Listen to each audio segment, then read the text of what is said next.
Today I'm with our high school counselor, Mrs. Robbins. Okay, to start us off, I have a few basic questions to ask you. So, what is your main role as a high school counselor? My main role.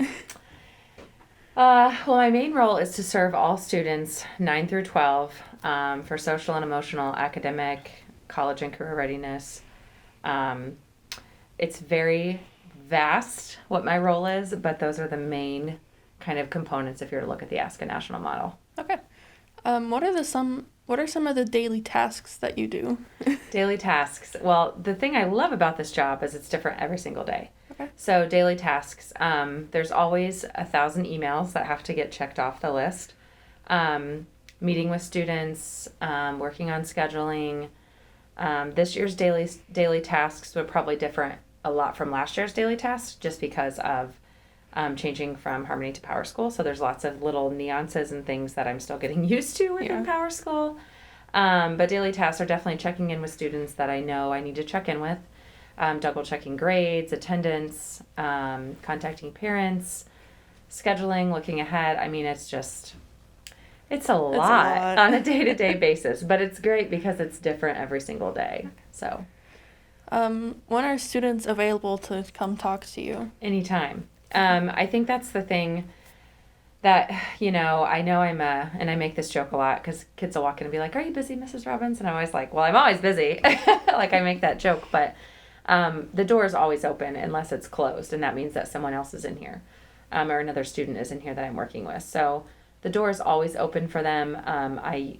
Kids email me and we schedule times, we schedule appointments. Sometimes I have like weekly appointments or weekly sessions with kids, and they're easy. I mean, I'm very easily and readily available. I think the problem sometimes is kids just don't reach out or are afraid to reach out. And they shouldn't be. I think I'm a pretty open-minded person, and open door policy, so the door is always open for anybody. Do you have things that like students should know about you or your job and they just like don't know it? I think a lot of times there's so much that goes behind the scenes within my job, so making sure that kids have the right classes. So that means going through every single student's transcript, 4-year plan, schedule to make sure they have what they need. So there's a lot of stuff that happens here when I'm like sitting, and you might look in my office and be like, "What does she do?"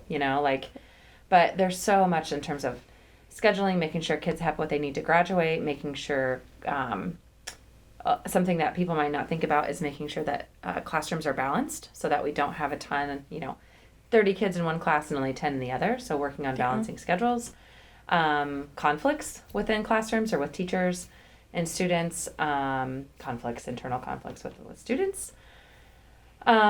Scholarships, that is a big part of my job too. And that's a lot of, again, as I'll call it, paper pushing.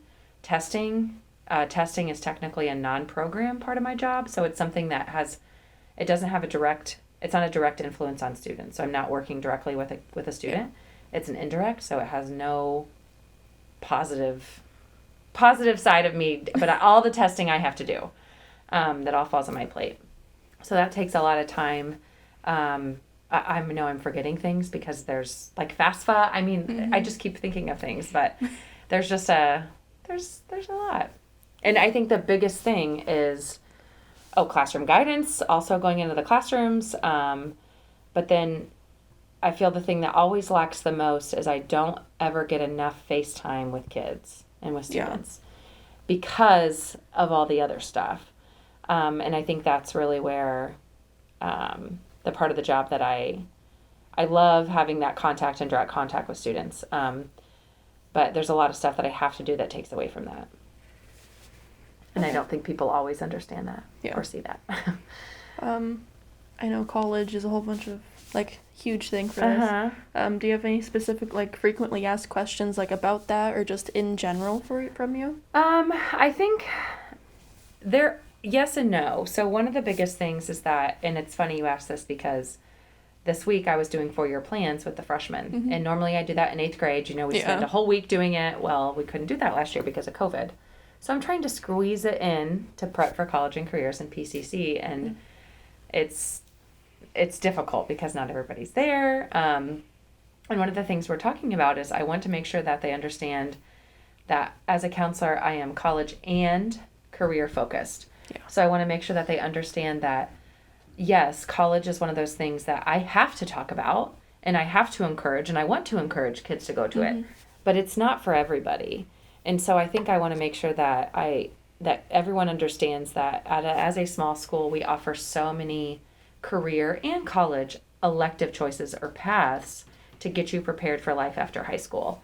And as long as students are engaged and open to that, then those choices can be picked for them. I don't know if I answered that question. Yeah. So you mentioned a while ago how it's like what you wanted, like one major goal for you is to, like, to make your students successful. So it's like, how exactly do you do this? Well, I think I hope and I try to be a very positive person. So yesterday, actually, talking with the freshmen about where we are right now in the state of our world. Like, we still have COVID, we still have to wear masks, we still are quarantined, we still might have to have a school shut down. You know, there's things that are out of our circle of control. And so I think that's a really big concept I try and get across to everyone I meet, everyone I talked with, because there's so many things that are out of our control, but how we react to those things are so important. So, like this morning, for example, everything that could have gone wrong at my house went wrong with my house. My daughter got sick. My keys were locked out of my car. I was going to be late because we had ASVAB testing. It was like a sign from God that I was not supposed to come to work today, but I had to be here. And so there's a lot of things, like I couldn't control that Emma got sick. I couldn't. So how we react to those situations, and that's through learning and overcoming obstacles and things like that. And so I think it's important. That's when I think the biggest things about being successful is overcoming and knowing that when there are dark times or when there's, tough days, that it's going to get better, and to hope for better days. And that I'm rambling now, but but that there's a lot of things outside of our circle of control, and if you have the hope that it'll get better, it will get better. Okay. Which ultimately leads to success, I guess, is what I'm trying to get at. Okay. Do you think that, like, a lot of the students who are, like, struggling with their mental health should come down to talk? I think that's a total personal decision of the student. I definitely think it's important to talk to somebody. Yeah. So I'm a strong advocate that you need to have someone you can turn to be your advocate at school.